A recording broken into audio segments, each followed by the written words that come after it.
आपके घर के सेफ में, बैंक के वॉल्ट में,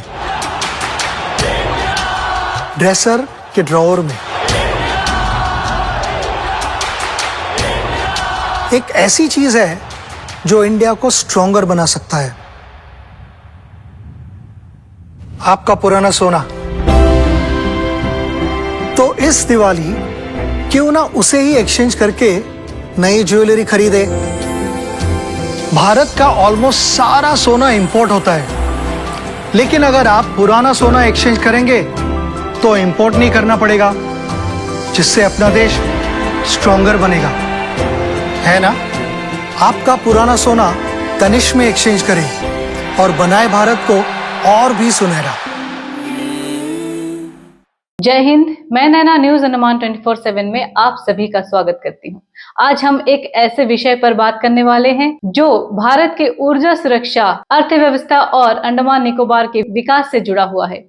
सरकार ने अंडमान निकोबार बेसिन में क्रूड ऑयल और हाइड्रोकार्बन रिजर्व की खोज और पहचान के लिए बड़े पैमाने पर कदम उठाए हैं। इस प्रोजेक्ट के तहत सरकार ने 4 ब्लॉक्स को एलोकेट किया है, जिसमें लगभग 23,261 स्क्वायर किलोमीटर का क्षेत्र में ऑयल और गैस एक्सप्लोरेशन किया जाएगा। आइए इस बड़े और महत्वपूर्ण कदम के बारे में डिटेल्स में जानते हैं। सरकार के कदम।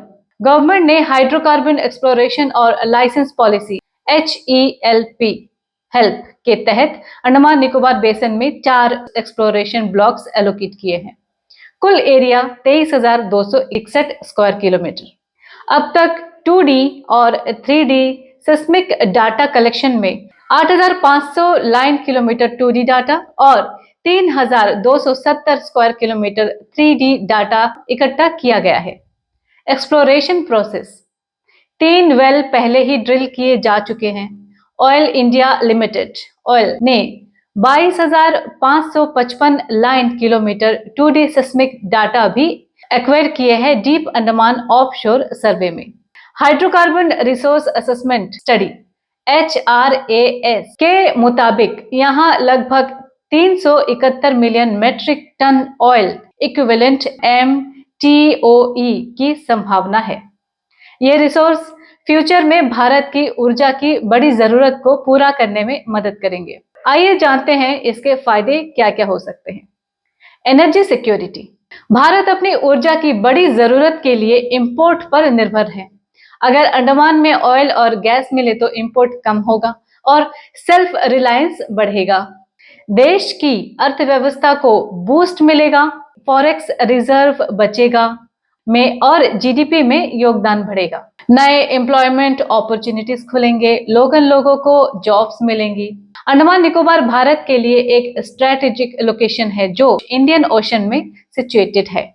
यहाँ हाइड्रोकार्बन का मिलना भारत की मैरीन सिक्योरिटी और जियोपॉलिटिकल स्ट्रेंथ को भी बढ़ाता है। एक्सप्लोरेशन के साथ साथ पोर्ट, ट्रांसपोर्ट और लॉजिस्टिक फैसिलिटीज डेवलप होंगी जो अंडमान के समग्र विकास में योगदान देंगे। अब बात करते हैं कि इसके नुकसान या चुनौतियां क्या क्या हो सकती है। Environmental risk. अंडमान निकोबार एक इकोलॉजिकल हॉटस्पॉट है।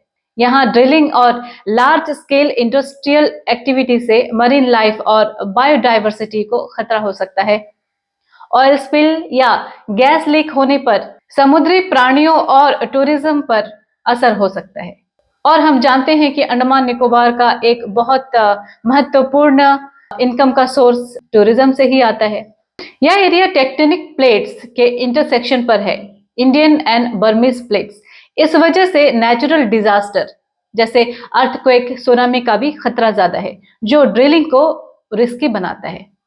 हम भूले नहीं हैं वो सुनामी जिसने हमारे आइलैंड को जो है झकझोर कर रख दिया था। ऑफशोर एक्सप्लोरेशन बहुत महंगा है। एडवांस टेक्नोलॉजी और स्किल्ड मैन पावर की जरूरत होती है।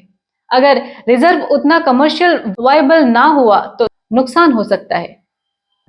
ट्राइबल कम्युनिटीज और लोकल पॉपुलेशन को अपनी जमीन, समुद्री रिसोर्स और लाइफस्टाइल पर असर की चिंता हो सकती है। तो दर्शकों, अंडमान निकोबार बेसिन में हाइड्रोकार्बन की खोज भारत के लिए एक गोल्डन अपॉर्चुनिटी भी हो सकती है और एक बड़ी एनवायरमेंटल चैलेंज भी हो सकती है। सरकार ने जो कदम उठाए हैं उनका उद्देश्य देश की ऊर्जा सुरक्षा को मजबूत करना है, इंपोर्ट डिपेंडेंसी को कम करना है, लेकिन इसके साथ साथ एनवायरमेंट और लोकल कम्युनिटीज की सुरक्षा भी उतनी ही महत्वपूर्ण है। अब आने वाले समय ही बताएगा कि यह प्रोजेक्ट भारत के लिए ऊर्जा क्रांति बनेगा या फिर कठिन चुनौती। अगर आपको हमारा आज का यह कार्यक्रम सोचनात्मक एवं ज्ञानवर्धक लगा हो तो कृपया लाइक, शेयर और सब्सक्राइब जरूर करें और जी हाँ, कमेंट सेक्शन में अपनी राय जरूर दें।